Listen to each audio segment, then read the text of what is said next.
Hi guys, இனி நம்ம வீடியோவில் என்ன பார்க்க போகிறோம்னா ஒரு ஃபிக்ஷனல் கேரக்டர், அதாவது நருட்டோவில் வர ககாஷி ஹட்டகி அவரை பற்றி தான் பார்க்க போகிறோம். அவரோட லைஃப் ஸ்டோரி அண்ட் அவரோட பவர்ஸ், அவரோட டாப் 5 ஃபார்ம்ஸை தான் இனி நம்ம பார்க்க போகிறோம். வீடியோ ஸ்டார்ட் பண்ணுறதுக்கு முன்னாடி இவர் யாருன்னு சொல்லிக்கிறேன். ககாஷி ஹட்டகி ஒரு காப்பி நிஞ்சா. இவருக்கு ஷேரிங்கனை கொடுத்தது நம்ம ஒபிட்டோ உச்சிஹா. ஸோ இவரால் நிறைய ஜூட்ஸஸ், ஓவர் 1000 ஜூட்ஸஸை இவரால் காப்பி பண்ண முடியும். அண்ட் இவரோட ஸ்பீடுன்றது வெறித்தனமாக இருக்கும். தாய் ஜூட்ஸு ஸ்கில்ஸ் இவருக்கு ரொம்ப சூட்டபிள் ஆகும். ஸோ வாங்க வீடியோக்குள்ளே போயிடலாம். ஸோ ககாஷி பிறக்கும்போதே அவரோட அம்மா இறந்துருப்பாங்க.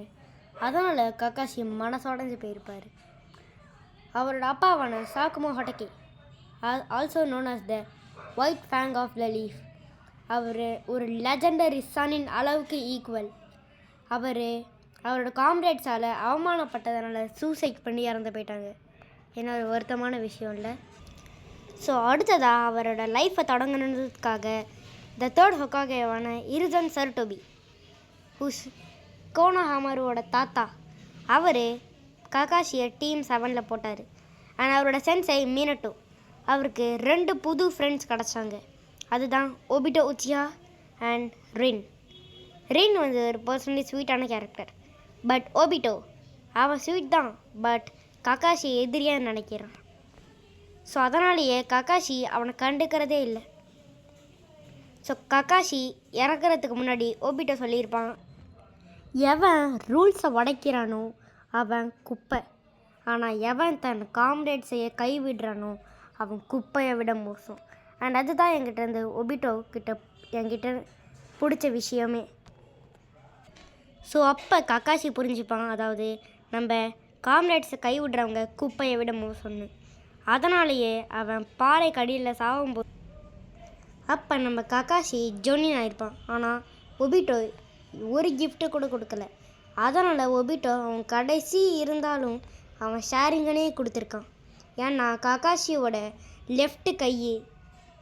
லெஃப்ட் கண்ணு அறுக்கப்பட்டுருச்சு. அதனால் ஒபிட்டோ தன்னோட ஷேரிங்கனை கொடுத்து ககாஷியவே காப்பாற்றியிருப்பான். A true kind person. So நம்ம ககாஷிக்கு ஷேரிங்கனை கொடுத்தது யார், அவரோட லைஃப் ஸ்டோரி, அது மட்டும் இல்லாமல் எதுக்காக ஷேரிங்கனை கொடுத்ததும் பார்த்துக்கிட்டோம். இப்போ டாப் 5 ஷேரிங்கன், அதாவது டாப் 5 ககாஷி, அதை தான் பார்க்க போகிறோம். அதாவது இந்த சீரீஸில் எப்படி இருந்தார், எவ்வளோ பவர்ஃபுல்லாக இருந்தார் தான் பார்க்க போகிறோம். ஸோ வாங்க பார்த்துடலாம். ஸோ நம்ம 5th பிளேஸில் இருக்கிறது யாருன்னு பார்த்தீங்கன்னா நம்ம சின்ன வயசு ககாஷி தான். இவர் என்ன தான் அவ்வளோ ஸ்ட்ராங்காக இருந்தாலும் ஒபிட்டோவோட இவர் ஸ்ட்ராங் தான். Not of the Sharingan Obito ஷேரிங்கனை அவேக்கன் பண்ணுறதுக்கு முன்னாடி ககாஷி ஸ்ட்ராங் தான். பட் ஸோ அது வரைக்கும் தான் சொல்ல முடியும். ஸோ ஆனால் இவர் கொஞ்சம் ஸ்ட்ராங் தான். ஸோ சின்ன வயசு ககாஷி கிட்ட மாட்டிங்கன்னா அவ்வளோதான், கிட்டத்தட்ட செத்தே போயிடுவீங்க. அவ்வளோ ஸ்கில்டு ஷினோபி இவன். ஸோ ஜாக்கிரதையாக இருங்க, இவன் கண்ணை மட்டும் பட்டுறாதீங்க.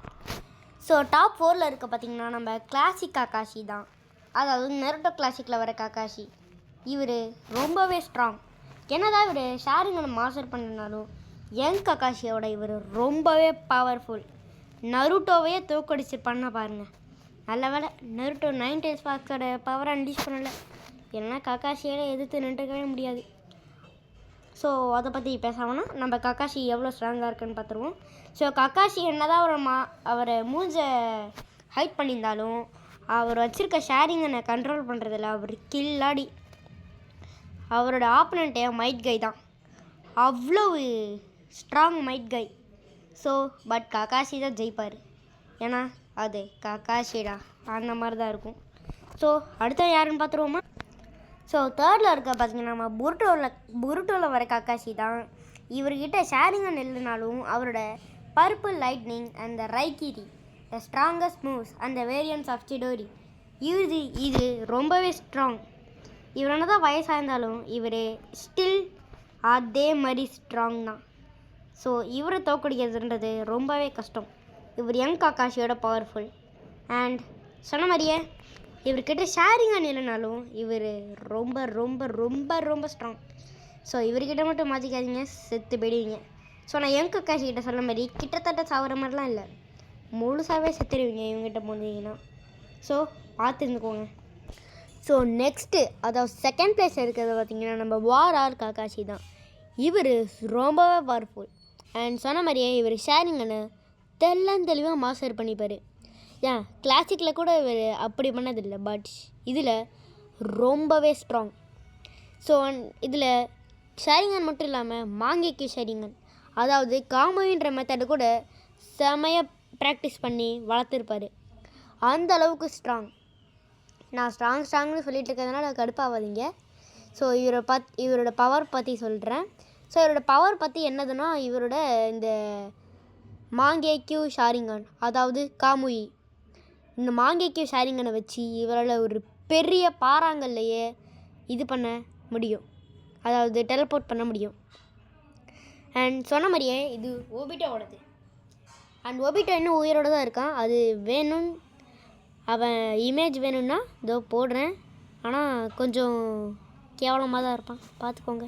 ஸோ பார்த்துக்கோங்க, இதை ஒபிட்டோ. இவன்கிட்ட இருக்கிறது தான் அந்த மாங்கேக்யூ ஷேரிங்கன் அதாவது காமுயி மெத்தட். ஸோ இவனை பற்றி சொல்லணும்னு அவசியமே இல்லை, ஏன்னா இவனை பற்றி சொல்லணும்னா கக்காஷி ஈக்குவல், அவ்வளோதான். ஸோ மற்றபடி ஒன்றுமே. And the first place goes to DMS Kakashi.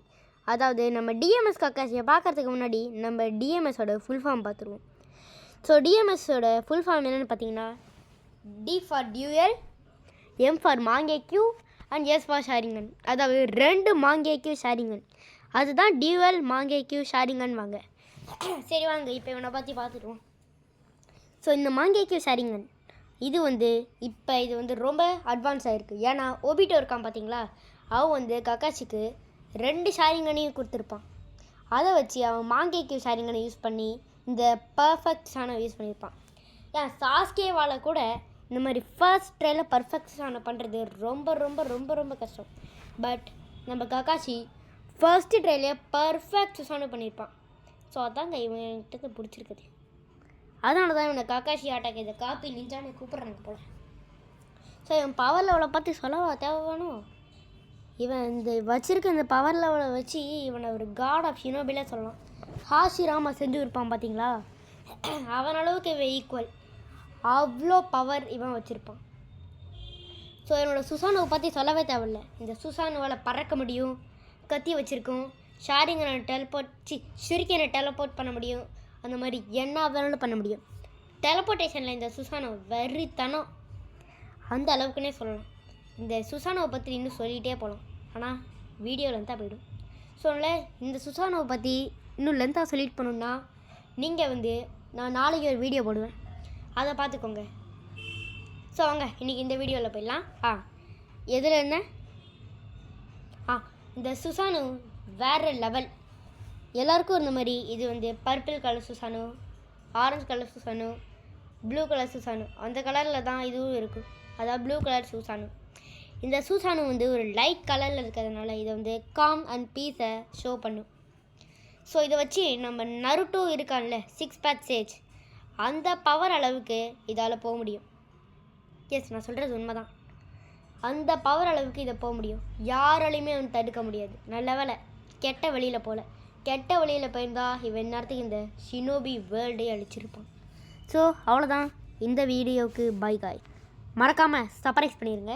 அதை சப்ஸ்கிரைப் தான் சர்ப்ரைஸுன்ட்டேன் பாரி சாரி ஐயோ ஒரு மாதிரி அப்படியே போயிட்டேன். ஸோ இப்போ உங்களுக்காக ஒரு வீடியோ சொல்லட்டுமா, ஒரு சீன் சொல்லட்டுமா, அதை பாருங்கள், பார்த்து என்ஜாய் பண்ணுங்கள்.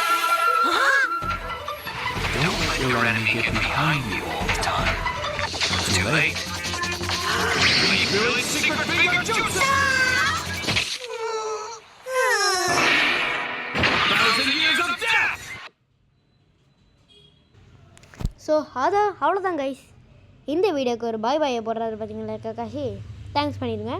ஸோ சொன்ன மாதிரியே ப்ளீஸ் சப்ஸ்கிரைப் மட்டும் பண்ணிடுங்க. எனக்கு அந்த லைக்கு கூட தேவையில்லைங்க, சப்ஸ்கிரைப் மட்டும் பண்ணிடுங்க. இந்த வீடியோவை எவ்வளோ கஷ்டப்பட்டு எடுத்துன்னு எனக்கு தான் தெரியும். ஸோ பாய் கைஸ், உங்களை நம்பியிருக்கேன். பாய்.